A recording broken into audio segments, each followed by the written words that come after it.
بسم الله الرحمن الرحيم. الحمد لله رب العالمين، والصلاة والسلام على أشرف الأنبياء وخاتم المرسلين محمد وعلى آله وصحبه وسلم. ربنا هب لنا من لدنك رحمة وهيئ لنا من أمرنا رشدا. ربنا اغفر لنا ولإخواننا الذين سبقونا بالإيمان ولا تجعل في قلوبنا غلا للذين آمنوا ربنا إنك رؤوف رحيم آمين. برایانی بەڕێز و خۆشەویست، سەرەتا لە خوای پەروەردگار دەپارێم و دەڵێم یا ڕەبی خوایە بۆ خاتری ناو و سیفەتە بەرزەکانی خۆت کەی، بۆ خاتری ئیسمی عەزەمی خۆت کەی، لەو جەمعەی خۆش بوو بی. یا ڕەبی خودایە تاعەت و عیبادەتی هەموو لایەکت قبول کرده بین. یا ڕەبی خوایە بۆ خاتری ناو و سیفەتە جوانەکانی خۆت کەی، ئەوانەی کە لە هەر شوێنێکی، لە هەر مزگەوتێکی، لە هەر ماڵێکی دانیشتوون بۆ زیندووکردنەوەی شەوی قەدر، یا ڕەبی خوایە شەوی قەدریان بە قسمەت بکەی یا ڕەب العالەمین. یا ڕەبی خوایە ئەو ڕۆژانەمان ڕۆژی خۆشی و شادی بن لە دوا ڕۆژدا، بۆی کە زیاتر و چاکتر دڵخۆش بین بەو عیبادەت و خواپەرستیانەی کە ئەنجاممان داون. یا ڕەبی خوایە بۆ خاتری ناوە جوانەکانی خۆت کەی، ئەو بارانی ڕەحمەتەمان بۆ بەردەوام کە یا ڕەب العالەمین. یا ڕەبی خوایە تینوێتی فەلاح و جوتیارەکان و خەڵکەکەمان بشێنی بەو بارانی ڕەحمەتە یا ڕەب العالەمین. یا ڕەبی خوایە بۆ خاتری ناو و سیفەتە جوانەکانی خۆت کەی، بە گوناه و تاوانی ئێمە لەگەڵ ئێمە نەکەی، خوایە بە ڕەحم و بەزەی خۆت لەگەڵمان بکەی یا ڕەب العالەمین. یا ڕەبی خوایە ڕۆژەکانت لێ قبول کرده بین، نوێژەکانت لێ قبول کرده بین، قورئانت لێ قبول کرده بین یا ئەکرەم الئەکرەمین. برایانی بەڕێزم، هەر کەسێک کە شتێکی گرانبەهای هەبێ چی لێ دەکات لەو شتەی؟ لە شوێنێکی قایمی دادەنێت، ونیا مامۆستا ئیبراهیم؟ شوێنێکی قایمی دادەنێ بۆی کە لە دەستی نەچێ. لە هەموو شتێک گرانبەهاتر لە ژیانی ئینسان چییە؟ کردەوە و عەمەلی ساڵحی من و تو. لە پارە، لە زێر، لە زێو، لە خزم، لە کەس، لە هەموو شتێکی گەورەترە. بۆ؟ چونکە ئینسان لە ڕۆژی دوایی تەماشەکە، لە ڕۆژی دوای دەڵێ خوایە بەس ئەمن ببە بەهەشت، دایک و باوک و برا و خزم و کەس و خێزان و منداڵ و سەروەت و سامان و هەرچی کە هەیە بی بە دۆزەق بەسە من ببە بەهەشت. کەواتە لە هەموو شتێکی گران بەهاتر چییە؟ کار و کردەوەی ئینسانەکانە، کردەوەی عەمەلی ساڵح، ئەو عەمەلە ساڵحەی کە خوای گەورە تەبارەک و تەعالا واستە بەو کردەوە چاکانە دەمان باتە بەهەشت و پلە و پایی بەهەشتمان بە قسمەت دەکا خوای گەورە بە قسمەت هەمولایەکی بکات. ئەمە ناچمە سەر ئەو بابەتەی چۆن ئیحتیفاظ بە ئەو پلە و پایە بەو کردەوە چاکانە بکەین. یعنی وەکو کابرایەک ئیش دەکا، برایانی بەڕێزم، پارەیەکی باشی ئیش کردووە، بەڵام هەتا دەچیتە ماڵەوە هەر کەسێکی گەیشتێ 10,000 وێ دەدا، 5,000 وێ دەدا، تەماشە دەکاتن، هیچی پێ نەماوە لە بۆ خاو خێزانەکەی خۆی. ئەوە چی کردووە؟ ئیسرافی کردووە لە بەخشین. ئەوە ئیسرافی پێدەگوترێتن، چکە تۆ دەبێ بەشێکی بۆ ماڵ و منداڵەکەی خۆت بێڵیەوە. لەگەڵ پارە معاملەکردن لەگەڵ سەرۆت و سامان ئەگەر ئینسان ئیسرافیشی کرد بۆ نمونە ئەتوانی قەرە بۆی کاتەوە، بەڵام ئیسرافکردن لەگەڵ عەمەلی ساڵح و لەگەڵ کردەوە چاکەکان قەرە بۆ ناکرێتەوە، ئاگاتان لێ بێت. لەبەرەوە تەماشەکەن برایانی بەڕێزم، ئەلحەمدولیللا هەمووتان قورئان خوێنن. ئاەتێک لەو ئاەتانەی سوورەتی حەشر، لە سوورەتی حەشر خوای پەروەردگار تەبارەک و تەعالا بە ئێمە دەفەرمێ چۆن ئیحتیفاظ بە کردەوەکانی خۆمان بکەین و هەڵس و کەوتمان چۆن بیتن بۆی کە قیامەت لە دەست نەدەین، دوا ڕۆژ لە دەست نەدەین و ئەو عەمەلە ساڵحانەی کە کردومانن مفلیس دەرنەچین. برایانی بەڕێزم، زۆربەتان گوێتان لەو فەرمودەی پێغەمبەری خوا بوو عەلەیهی سەڵات وسەلام کە دەفەرمێ ئەتەدڕونە مەنی المفلیس؟ دەڵێ دەزانن چێ مفلیسە؟ فەرمیانەی پێغەمبەری خوا مفلیس لای ئێمە ئەو کەسەیە کە دەرەم و دیناری دەبەرچێدانە بێت، چکە ئەو کاتێ دەرەم و دینار بووە، دینارەکە زێر بۆ دەرەمەکە زیو بووە. فەرمووی نە، ئەوە مفلیس نییە، ئەو فەقیرە. مفلیس ئەو کەسەیە فەرمووی کە نوێژی هەبێ، ڕۆژووی هەبێ، شەو نوێژی هەبێ، قورئان خوێندنی هەبێ، زەکات و سەدەقەی هەبێ، جیهادی هەبێ، هەموو کردەوە چاکەکانی هەبن، بەڵام گوێنی بە فڵان کەس داوە، غەیبەتی فڵان کەسی کردووە، ماڵی فڵان کەسی خواردووە، لە فڵان کەسی داوە، ڕێگری کردووە، بە زوبان و بەدەست خۆی لە موسڵمانان نەپاراستووە، کە ڕۆژی دوایی دادێ شوێنێکی پێدەگوترێتی قەنتەڕە. قەنتەڕە شوێنی چییە؟ دادوەریکردنە لە مابەینی موسڵمانان. ئەو موسڵمانانە لەوێن دەرێ حەق لە یەکتر وەردەگرنەوە، یەخەی دەگری دەڵێ خوایە هەر غەیبەتی منی دەکرد وەرە حەقم لێی دەوێ یا رەب العالەمین. لەوێن دەرێشکەوە نییە بڵێ وەڵا کاکا 25,000 دەمێ گەردە نەمازاکە، گەردە نازاکردن نییە، نوێژەکانت بینە، ڕۆژوەکەت بینە، زەکاتەکەت بینە، حەجەکەت بینە. زۆر قورسە ئەوە، لێی خڕ دەبنەوە چۆن مێژ دەورە لە شای خۆیان دەدەن، شای مێشێ، میری مێشان، ئاوا خەڵکەکە کەڵەکە دەکات تێی وەردێن هەرچی کە چاکەیە لێی وەردەگرن. ئەو جات هێشتا خەڵک ماوە، چ دەکەن ئەو جارەی؟ هاتووە دەڵێ خوایە چاک، دەڵێ چاکەی پێ نەماوە، ئەدی چ بکەین؟ دەڵێت تو زەحمەت نەبی خراپەکانی خۆت بینە ئەو جارەی. ئەو جا خراپەکانی دەخەنە سەرشانی، تورەکەی خراپانی چەند پڕە هەندی دیکەی بۆ پڕ دەکەن، خوا پەناماندات. فەرمووی ئەوە مفلیسە. چۆ خۆمان پەنا بدەین تووشی ئەو ئیفلاسە نەبین، ئەو مەبەستیم. ئێستا هاتوون دانیشتن و جەنابی مامۆستا باسی کرد، خوا پاداشی داتەوە، ئەنی خەوتان لە چاوی خۆتان حرام کردووە، لێرە دانیشتون دوعا دەکەن، قورئان دەخوێنن، چۆن ئیحتیفاظ بەو پاداشت و عیبادەتانە بکەن نەیدەینە خەڵکی. ئەو مەبەستی منە. ئەوەش قسەی من نییە، ئایەتی خوایە تەبارەک و تەعالە. ئەگەر ئەو ئایەتە لە ژیانی خۆماندا تەطبیق بکەین، جێبەجێ بکەین، مفلیس نابین. بەڵام ئەگەر ئەو ئایەتەمان جێبەجێ نەکرد، شەیتان فێڵمان لێ دەکات و تووشی ئیفلاسمان دەکات. تەماشە کە برایانی خۆم، شەیتان دەرەقەتت نایەتن، وازت پێ لە نوێژێ بینی، لەیلەتو القەدر دانەنیشی، قورئان نەخوێنی، سەدەقە نەکەی، دەرەقەتت نهاتووە. بەس لەو لای دەوێت چ بکات؟ دەوێت ئەو سەرمایە گەورەی کە خڕت کردوتەوە لە دەستت دات. بەچ؟ غەیبەت دەکەی، هەر پێشتێکی تەبیعیە. دانیشتوی کوڕە فڵان کەسی نابینی، بۆیە فڵان کەس، فڵان کەس ئاوەدەی. غەیبەت ئەزانن چییە؟ صیفەتی من و تووە کە تێماندا مەوجودە. باشە؟ ئەمن پیاوێکی ڕەزیلم،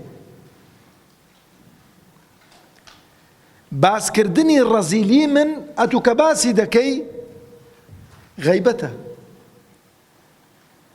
ئەگەوانە بێبێتە بوختان کە گەورەترە، عقوبەکەی گەورەترە. فڵان کەس ماشەڵڵا وەڵی کورتە باڵایە، پێغەمبەری خوا عەلەیهی سەڵات وسەلام ڕۆژی عائیشە دایکمان باشی خێزانێکی پێغەمبەری کرد عەلەیهی سەڵات وسەلام. فەرمووی پێغەمبەری خوا نابینی فڵان کە خێزانت چەند کورتە باڵایە؟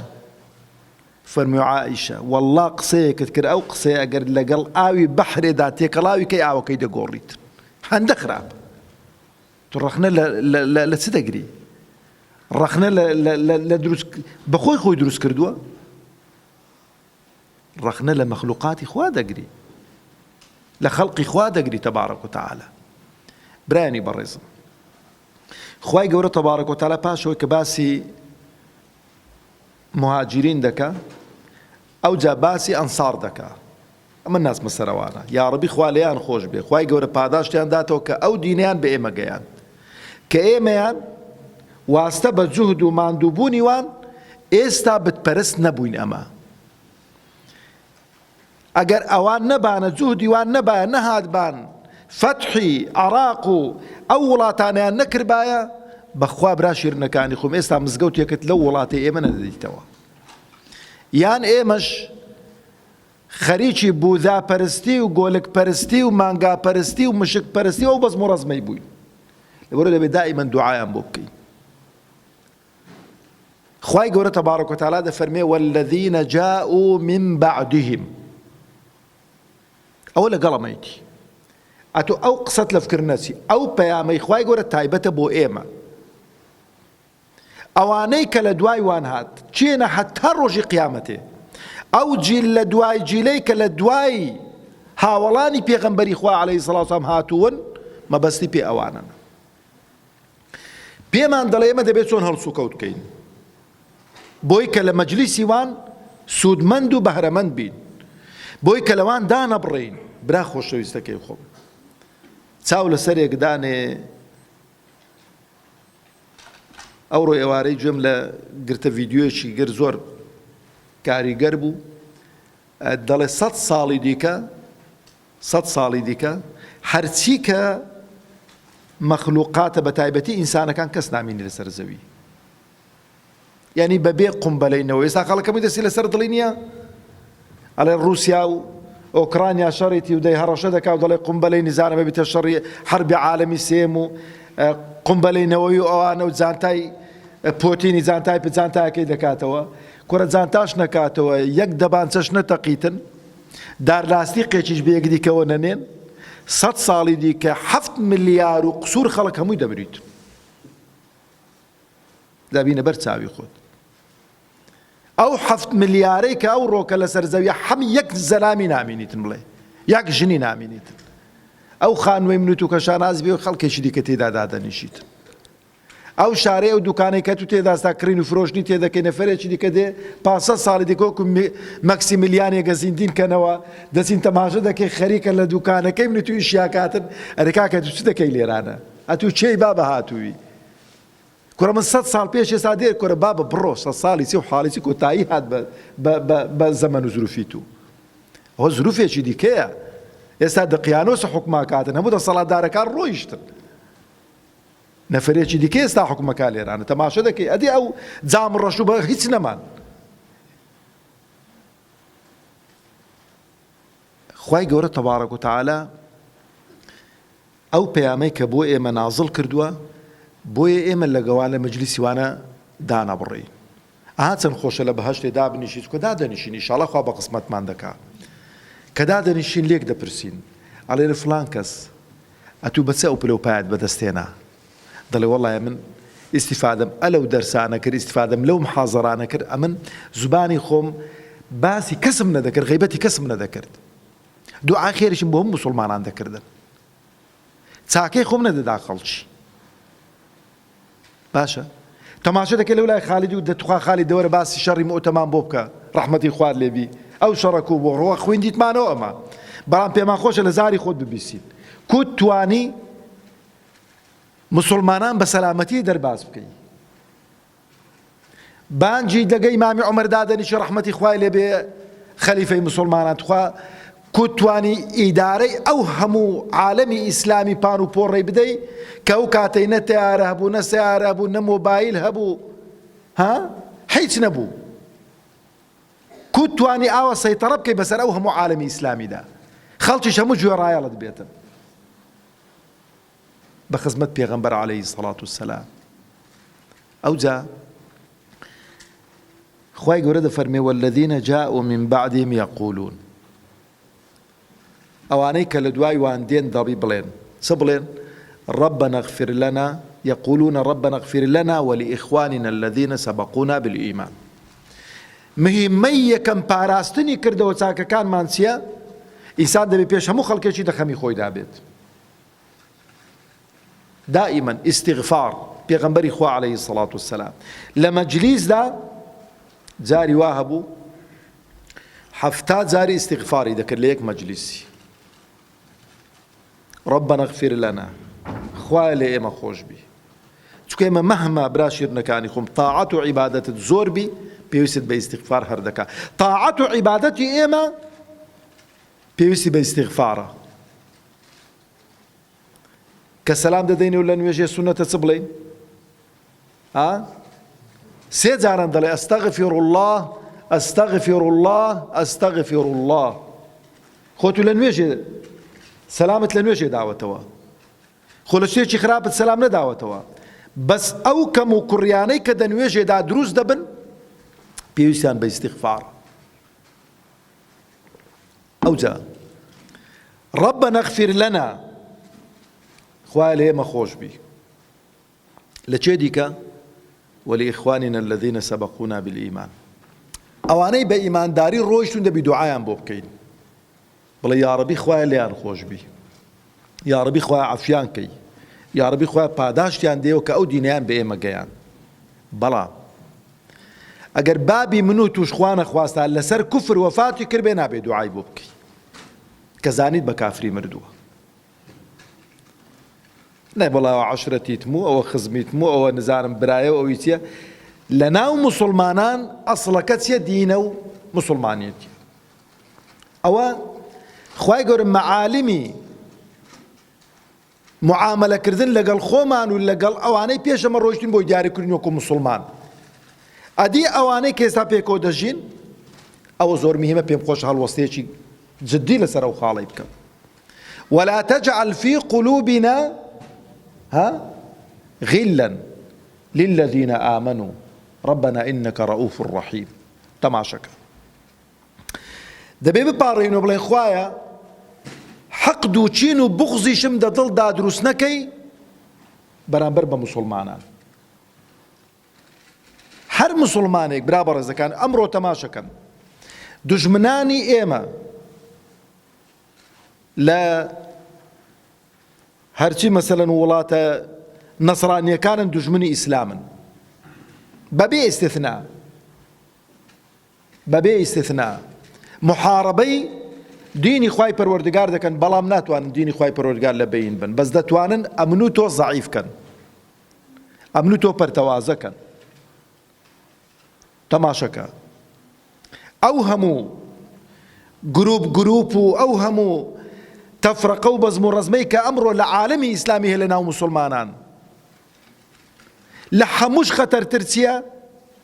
هەر یەکەی غەیبەتی ئەوی دیکە دەکا، هەر یەکەی قسە بەوی دیکە دەڵێت و قسە پێگوتنەکەشی بۆ خۆی بە شەرعی دەزانیت کە پێچەوانەی شەرعە.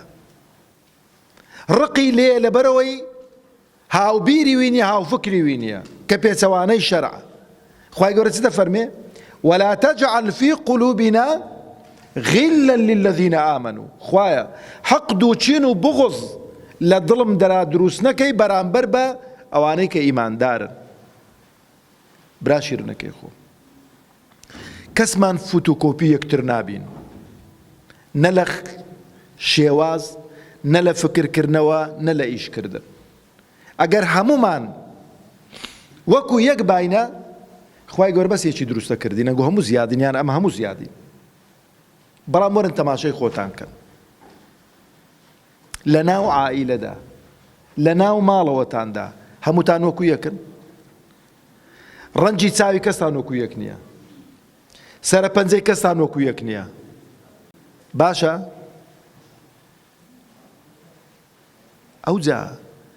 ئەو جیاوازیانەی کە خوای گەورە تەبارەک و تەعالا وای کردو لە ناو یەک خانەوادەدا ئەتۆ قبولی دەکەی، ئەدی بۆ ئەو جیاوازیانەی موسڵمانان قبول نەکەی، بۆ دوژمنان وا مسەیطەر بن بەسەرماندا، وام لێ بکەنە من غەیبەتی تو بکەمە تو غەیبەتی بکەی، ئەو گوێن بەوی بدا ئەو گوێ بەی دیکە بدا. چێ مەسلحەت چییە؟ زەرەرمەندەکە ئەمن و تۆی نەکو گوتم چاکەکانی خۆمان هوردە هوردە دەشۆرێنین.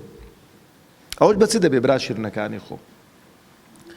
لەبەرەوەی بەڕاستی ئەو ئاەتە ئەوەمان پێ دەڵێتن ئینسانی ئیماندار دەبێ وەکو دوو دەستوا بێت. دەستێک بەتەنێ دەتوانێت خۆی پاکاتەوە، مەگە ناچار کابرا دەستێکی بڕابێ. دەنا موسڵمان بۆ موسڵمان دەبێ وەکو دوو دەستوا بێ، ئاوا یەکتر پاکاتەوە، هەرچی پیسی و هەرچی خراپە ئاوا بیشوات و خاوێنی کاتەوە. بەڵام براشیرنەکانی خۆ لێتان وەسیەت بێ، جارێ موسیبەتێک دروست بووە لە ناو گەنجی مسلمان بەداخەوە دەڵێم فکرەی تەکفیر، فکرەی تەکفیر بڵاو بۆتەوە. ئەو فکرەیە پێش هەموو شتێکی زەرەر بەخۆی دەگەینیتن، چونکە ئێمە کەسمان مفتی نین، کەسمان مفتی نین. ئەوجا ئیشی من و تۆ نییە بین لە ناو موسڵمانی ساهاتون لێرە لە لەیلەتول قەدری دانیشتوون، لەوانەیە بەشێکی زۆرمان کە لێرە دانیشتوین بۆ ئیحیای لەیلەتول قەدر لە بە تەسەووری هەندێک خەڵکێت و کافر بی. یاخە جاوەرە ئەو کوردەواری خۆمان دەڵێ ئەوەی لەوەی لەو قوڕەی دەرینە، ئاخر کابرای کافر کو لەیلەتول قەدرێ دادەنیشی کاکە؟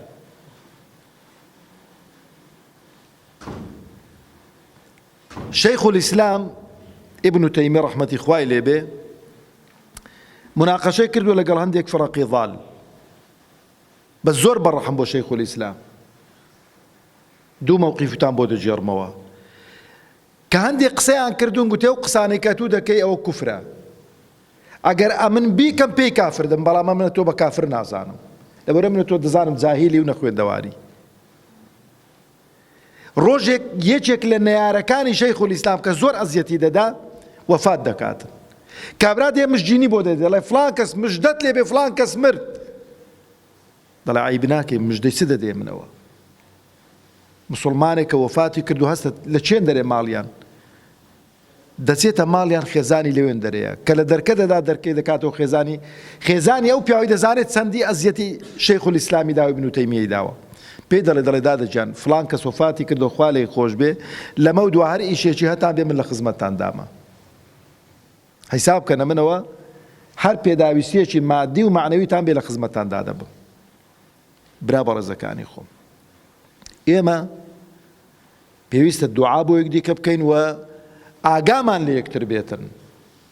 ئەو جا برا شیرنەکانی خۆم، قەزیەی تەکفیر خەتەرترین شتە لە ئیسلامدا، چکۆ ئێستا وەکو غەیبەت و ئەوانە نیە، زۆر لەوەی قوڕسترە. ئەتۆ بە هەر کەسێکی بڵێ فڵان کەس کافرە بە تایبەتی بە تەعین، ئەو قەزیەیە یان ئەگەر کابرا مستحق بێ ئەو حەقەکەت پێداوە، ئەگەر مستحق نەبێ بۆ خۆت دەگەڕێتەوە، بۆ خۆت دەگەڕێتەوە ئەو کەلیمەیە. لەبەرەوە ئاگامان لێبێ برا شیرنەکانی خۆم، لە جیاتی خۆمان بە قسە و قسەڵۆک و بە فتوا و بەوانە مەشغوڵکەین، با خۆمان بە عیبادەت و خواپەرستی مەشغوڵکەین و دوعای خێر بۆ یەکدیکە بکەین و لە دوعای خێر یەکدیکە بێبەش نەکەین. ئەوە وەزیفەی ئێمەیە. ئەو جا برا شیرنەکانی خۆم، ئاخر قسەشم ئەوەیە کە ئینسان غەیبەتی هەر برایەکت کرد، بوختانت بۆ هەر برایەکی کرد، حەق دووچین و بغزت لە دڵدا بوو بەرامبەر بە هەر کەسێکی تام و چێژ و لەزەت لە عیبادەت و خواپەرستی ناکەی. ئەو خواپەرستی و عیبادەتەی کە خوای پەروەردگار تەبارەک و تەعالا دەیەوێت. خوای پەروەردگار عاقبەتی هەموو خێرکە و سەربەرز و سەرفرازی دنیا و قیامەتمان بکاتن. یا ڕەبی خوایە بۆ خاتری ناو و سیفەتە جوانەکانی خۆت کەی، بۆ خاتری ئیسمی عەزەمی خۆت کەی، خوایە عیبادەت و خواپەرستی شەوانی قەدرمان لێ قبول بکەی. یا ڕەبی خوایە عیبادەت و خواپەرستی سەرجەم مانگەکان و ساڵەکان و شەوەکانی ترمان لێ قبول بکەی. یا ڕەبی خوایە ئەو بارانە بکەی بارانی ڕەحمەت. یا ڕەبی خوایە ئەو بارانە بکەی بارانی ڕەحمەت. یا ڕەبی خوایە عاقبەت خێرمان بکەی، بە خزمەت پێغەمبەرمان بگەیەنی عەلەیهی سەڵات وسەلام لەسەر حەوزی کەوسەر. یا ڕەب العالەمین. یا ڕەبی خوایە بە ئیمانداری بمانژێنی، بە ئیمانداری بمانمرێنی، بە ئیمانداری زیندیمان بکەیتەوە. یا ڕەب العالەمین. یا ڕەبی خوایە لێت دەپاڕێینەوە داهاتوومان لە ڕابردوومان باشتر بکەی. یا ڕەبی خوایە داهاتوومان لە ڕابردوومان باشتر بکەی. یا ڕەب العالەمین. یا ڕەبی خوایە سوودمەندمان بکەی لەو عیبادەت و خواپەرستیانەی کە ئەنجاممان داون. یا ڕەب العالەمین. یا ڕەبی خوایە بۆ خاتری ناوە جوانەکانی خۆت کەی، بۆ خاتری ئیسمی عەزەمی خۆت کەی، لە کوفر و نیفاق و شرک بمان پارێزی. یا ڕەبی خوایە لە کوفر و شرک و نیفاق بمان پارێزی. یا ڕەب العالەمین. یا ڕەبی خوایە لە کوفر و شرک و نیفاق بمان پارێزی. یا ئەکرەم الئەکرەمین. یا ئەڵڵاه. یا ڕەبی خوایە بە دیداری خۆتمان شاد بکەی. یا ڕەب العالەمین. یا ڕەبی خوایە بە دیداری خۆتمان شاد بکەی. یا ئەکرەم الئەکرەمین. یا ڕەبی خوایە لە فیردەوسی ئەعلا کۆمان بکەیتەوە. یا ڕەب العالەمین، لەگەڵ دایک و باوک و خاو و خێزانمان. ئامین ئامین والحەمد لله رب العالمین.